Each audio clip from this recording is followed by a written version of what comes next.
G'day, Luke from Drifta here at Drifta HQ in lovely Gloucester, and yeah, stinking hot here today, 36 degrees. Me and Kaito spent all morning getting these rain tarps ready to do another video on, and so we just finally got it ready. So we'll try to take you through everything what's going on here. Now this is the second rain tarp video we've done, and it's taken us a fair while to get it all together. Last video we said we're going to be in Fiji and show you how it's working over there, but we haven't been able to get there yet. Just massive few months coming up to Christmas, and it's sort of, we only really got all this together about end of November, and you know, just December wasn't a time that I could leave the business and head over there. So you know, been a frantic few months with the business, with 85 staff, a lot going on, you know, 7 factories, a shop in Brizzy, and we've got so much happening. So this is just another one of many projects we're working on.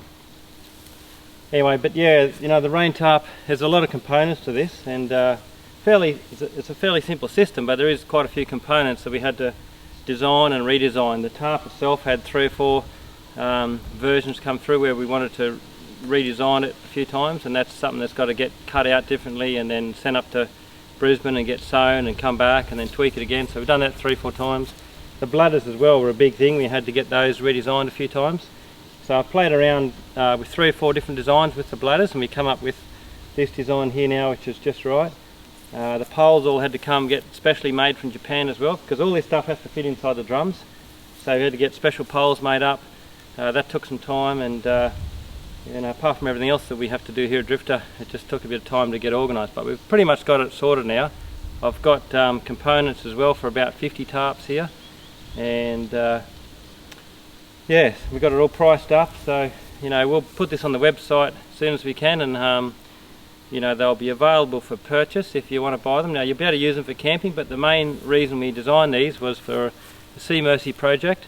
And just quickly again, Sea Mercy is a fabulous company operating out of the South Pacific, all run by volunteers. There's a head office in America and also in Australia, and so we designed this rain tarp specifically for the Sea Mercy guys after talking to the manager in Australia, Pat, down in Nelson Bay, and they were telling me about how, you know, there was a need for a water collecting device in the Fiji Island group in the South Pacific, because after the cyclones it devastates large areas of the housing across the islands, and you know, everybody basically loses their roofs off their dwellings and their houses, and they are left without any way of collecting water.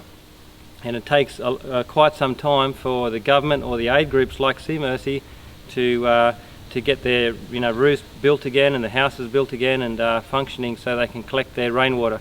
Most of those islands there's no rainwater supply. Most of those islands there's no, you know, sort of council supplied water. They're all relying on rainwater and catching off the roofs and into water tanks. So once the cyclone blows all that away, they've got nothing. And companies like Sea Mercy have been delivering aid, water and food and shelter for a few years now, right across the South Pacific. But this is something they've really needed, so that they can set this up, and it's you know, as we've shown before, it creates shelter, primarily shade and shelter, and also with the design we've made up, it collects, holds and stores water, fresh rainwater. So we might give you a quick look at that as well now. Yeah, so it's just a variation of the Japanese Hexa-tarp. We've made it a little bit smaller, changed the design a little bit, and added, of course, our rain collecting system.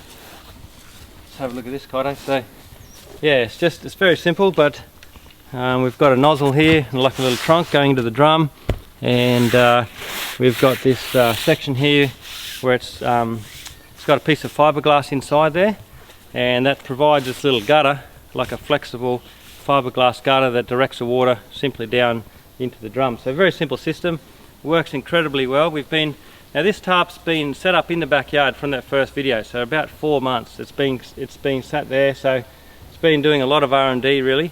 As you can see, it's, you know, nice and tight, it's holding up really well. It's got a little bit of stretch in it, but after the first week or 2 you can just tighten the ropes a little bit, and it pulls it nice and tight a couple of times, and then it basically hasn't moved since. So it's very high quality Australian 6 ounce canvas, and as you can see, it's holding up really well. So yeah, rain falls on here. We've tested it with rain over last few months, and it's collecting is about 10.5 to 11 square meters of coverage, because it's collecting, you know, about 110 litres from 10 mils of rain. So, you know, that means that the system can hold about 500 litres. So from 50 mils of rain, which is, you know, a good storm or a couple of days, you can collect and hold and store 500 litres of water with this system. Now, most of those areas in the South Pacific, you're looking at between 300 and 400 mils of rain a month. Okay, so we only need 50 mils of rain to collect 500 litres, which is enough water for probably a month for one or two families anyway. So heaps of water there. It's all fallen from the sky, and we've just got to collect and store it, and that's what we're doing with the Raintarp. So yeah, into the drum. Took us a while to figure out the best system for here. So you can see that's just a simple little fitting on here. Okay, so simple little cheap tap with some garden fittings. That clips on there, clips onto there. Alright, so that's the water going in, and the water coming out is from another outlet and just into a hand pump there. Now if you've got a water bottle, you can put it there and fill your water bottle. You can pull that hose off, or you can pull this hose off and get water out as well from this outlet here. Right, so you can swap those over, and you can get water out there as well. Alright, so that's the system, and again, it took a bit of time because I redesigned these 2 or 3 times. The big thing was getting these fittings right, in the right position, locating them. Because we learnt from, you might have seen from the first video, was more of a square shape, but the square shaped ones were limited in how much they could hold because they wanted to fall over, and also they were a lot more expensive. But we learnt that, I flew down to the factory that makes these down in Melbourne, and we talked with them for a while, and we designed this pillow shape, and they said that this type is a lot cheaper, so it's a lot less cost to manufacture, and it was sort of twice the capacity. So these hold nearly 200 litres of water. You wouldn't think so, but that'll balloon up to about this high, so it holds, yeah, 200 litres of water. These drums will hold 50-60 litres each, so there's your 500 litres together with both sides. So we've got the 2 bladders, the 2 drums. The only thing that doesn't come with the kit is the milk crate. The ideal thing is to have that raised a little bit, but you know, there's lots of things you could raise that up with, you know, a small table or a bench or whatever you like. You can sit that up there like that. Everything you see here is included in the 2 drums, okay? Delivery is a big thing. So we've got you know, the Sea Mercy basically sails into the islands. There's 3,000 islands in the South Pacific. There's not going to be a wharf or anything like that, so sometimes they've got in the yacht, they'll just, you know, they might anchor up 100 metres out from the shore, and literally throw them in the water, and the kids swim out and they'll bring them in, or they might put them into a dinghy. So delivery is a big issue. We've got to be able to store these waterproof, and the drums are an ideal thing to store all the gear inside. And you know, it's a lot ideal. You can just throw them overboard if you like. They're waterproof. You can swim them in, pull them up on the beach, send them up. One person can set these up in 15 minutes, pretty easy. So everything is contained in the 2 drums, like you can see, and everything you need is stored inside there and sets up like you can see. There's going to be 2 parts, alright, A and B. Kaito and I just want to weigh these, and together they're 25 kilos. It was 12 kilos and 13 kilos. They're packed a little bit differently. So 25 kilos for the whole set. And again, everything you can see here is inside there. This one's got some stickers from Mr. Buckaroony, good mate of Drifter's, and he's organised to donate 2 of these kits. It's very good of him, great bloke, Mr. Buckaroony. He's got an awesome YouTube channel. If you look him up, Mr. Buckaroony, up in North Queensland, showing all sorts of, you know, equipment and gear and travels, and lots of stories that he's been doing, his travels and that. So it's a great channel to have a look at. So yeah, Buck's very generously, through his own resources, he's going to donate enough money to cover 2 of these tarp systems and donate them to Sea Mercy. So again, very good of Buck and his channel and what he's doing up there. He's very passionate about this sort of thing, being in the army himself, and he's seen firsthand the need of this sort of system around the you know, around New Guinea and North Queensland and different places. So Buck was very excited and passionate to help out, which he's done, which is fantastic. So if there's anybody else wants to look at donating or put their name on some tarps, we can do that very easily. We can organise that. You know, Sea Mercy themselves want about 500 of these kits, and we need to really come up with funding to purchase them. You know, if you've got a company or a group that you want to sort of donate to, we'll put in the comment section the current price, wholesale price. It's a not-for-profit project run by Drifta, okay, and we're building them for Sea Mercy. All of the money actually, any invoices is going to go through the Sea Mercy books, because they're an approved charity, and any donations to Sea Mercy will be tax deductible in Australia. So, you know, any money donated for this will go through Sea Mercy's books. So I've designed this and come up with the idea and put it into place, and we're going to run the production of it. But you know, we designed it specifically for Sea Mercy, and it's going to run, you know, under their company name. So what I might do now is pull some of the gear out of a pair of these drums. We'll lay it down the ground so you can see exactly what's inside, and you get a bit of an idea, you know, because it's a pretty simple setup, but there's a lot of stuff that goes in this, and you'll see why it's taken us a little bit of time to get organised. So I might just sit those there. Now, me and Kaito only packed this up the first time this morning, so we've sort of learned a few things about how to pack these kits together, and next time we do it, we'll do it a little bit neater. But one thing is, to start with, is there's this fiberglass. Now this stuff is quite important because it's what holds the shape of this tarp, and it's located inside that strip there. But you know, it's a bit of a story in itself with this fiberglass. There's a company, an Australian company, that I was able to purchase this from. It's this stuff is what goes into surfboards. It's the spine of the surfboards. You might see the surfboards in America at the moment coming out, a white surfboard with black spine down the middle. It's designed and invented and designed from an Australian company, made in Australia, and they were very good that they allowed us to use this product, because it's a special thickness and the depth just for the surfboard, and you can't actually buy it. And it wasn't until I told them about the Sea Mercy project and what we were doing, and of course most surfers are very passionate about the ocean, and they were very good to let us purchase these from them. But they are fiberglass. They're, you know, we've got them taped up, so you've got to be careful of these when you pull them out.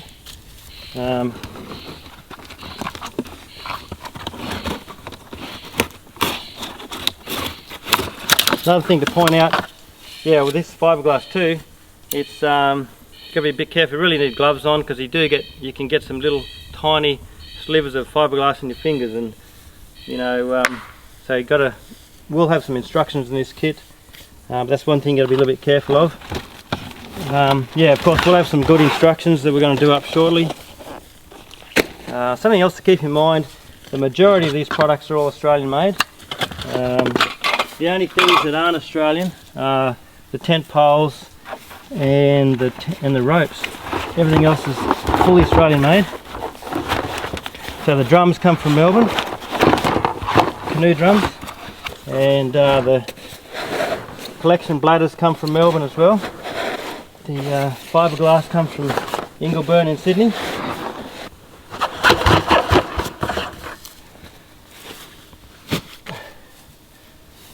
Okay, so yeah, you can see how it's very important to get this fiberglass inside the drum, and it's critical that the width, we need that width for the gutter, but the thickness is only 1.5 mils, and if it was any thicker, you just wouldn't get it folded up like this inside the drum. So look at that. So there's 4 of those. Okay, so got some hoses.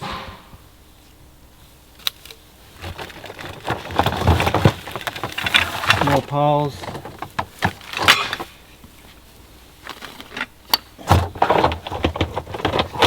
And these pegs. Now this is the first time we've packed and unpacked these drums, so we've had a bit of muck around with it. And but now we learned this morning on how to pack them. You know, we've got to roll that tent up very tight and the bladders very tight, and put the big things in first. So Anyway, let's get all this out. A couple of pumps.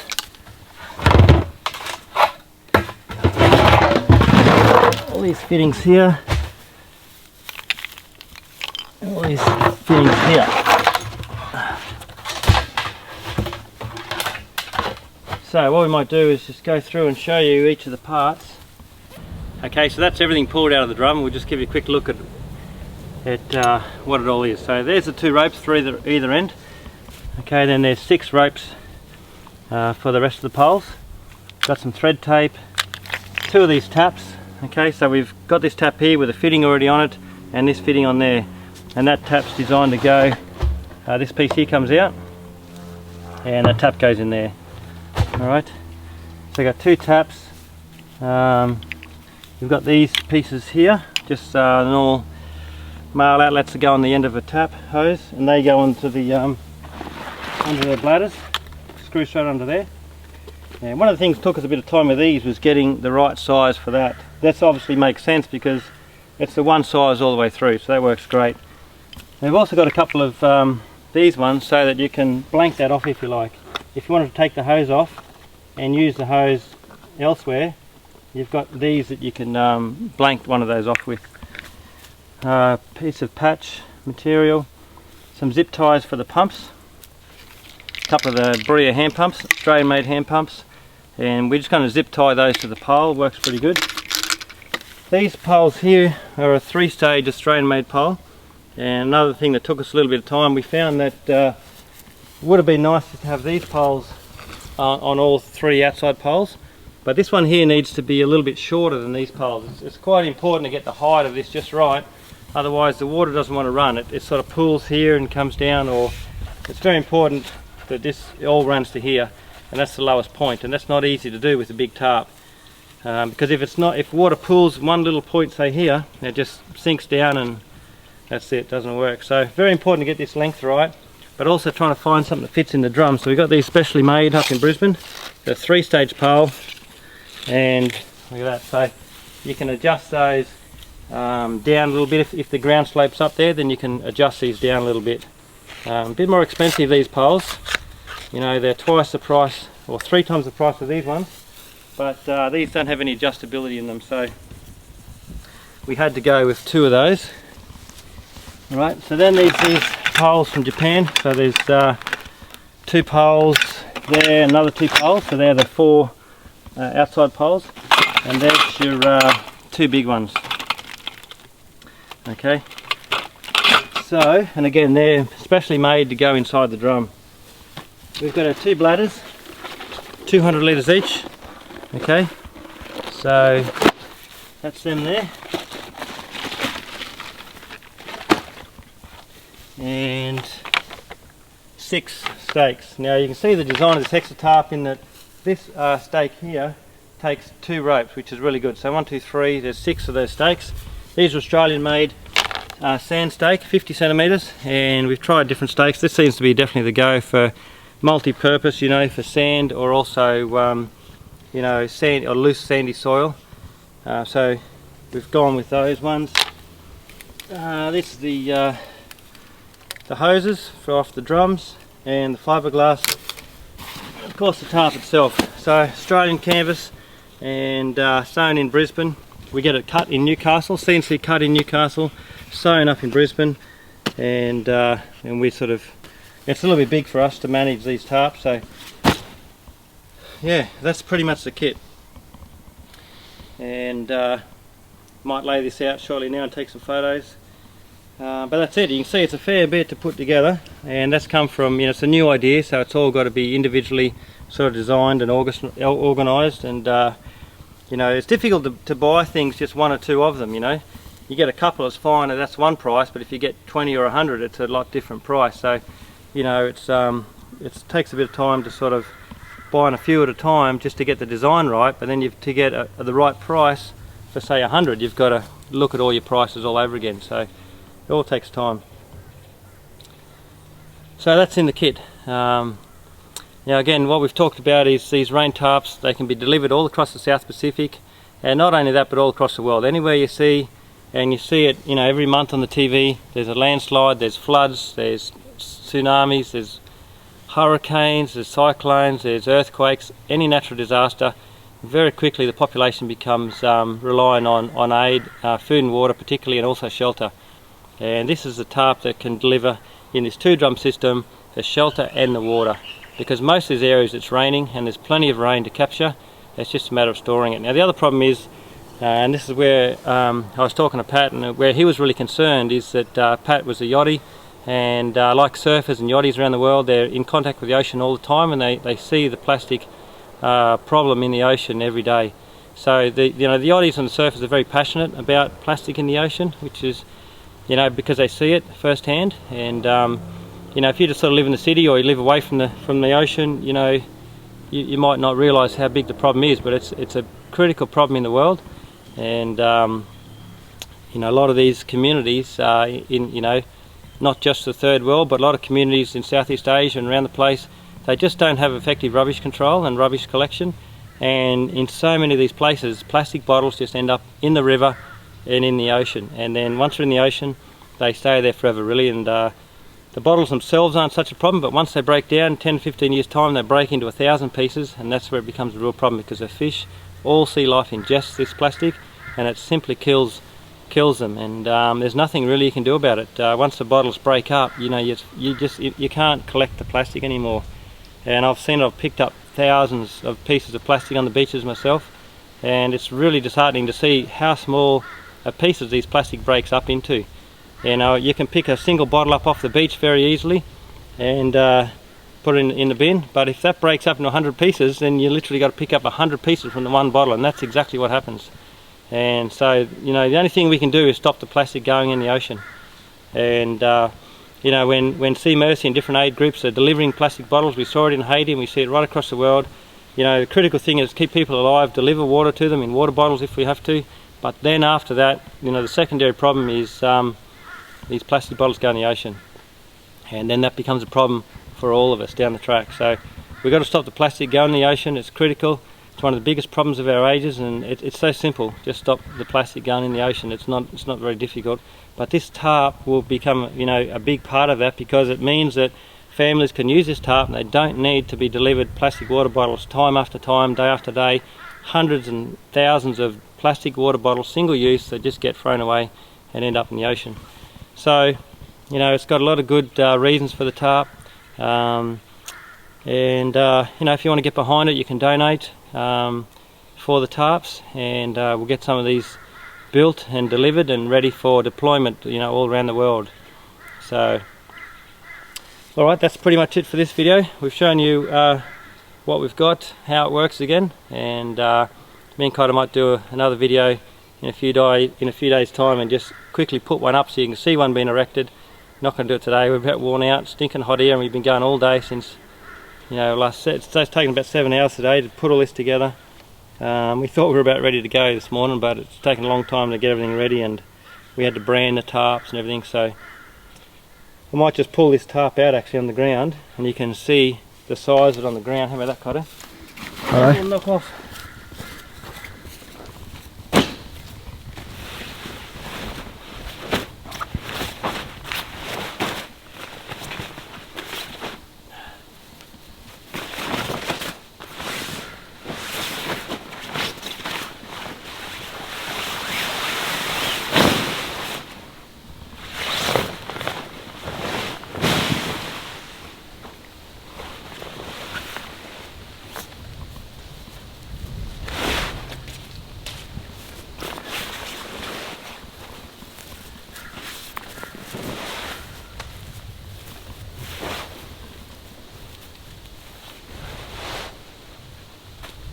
Yeah, so that's it.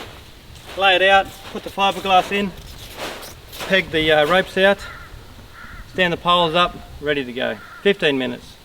And we can deploy that very easily. It solves a lot of problems, gets families shade and shelter very quickly, and as soon as it starts raining, collects and holds fresh water for them. Rightio, thanks very much.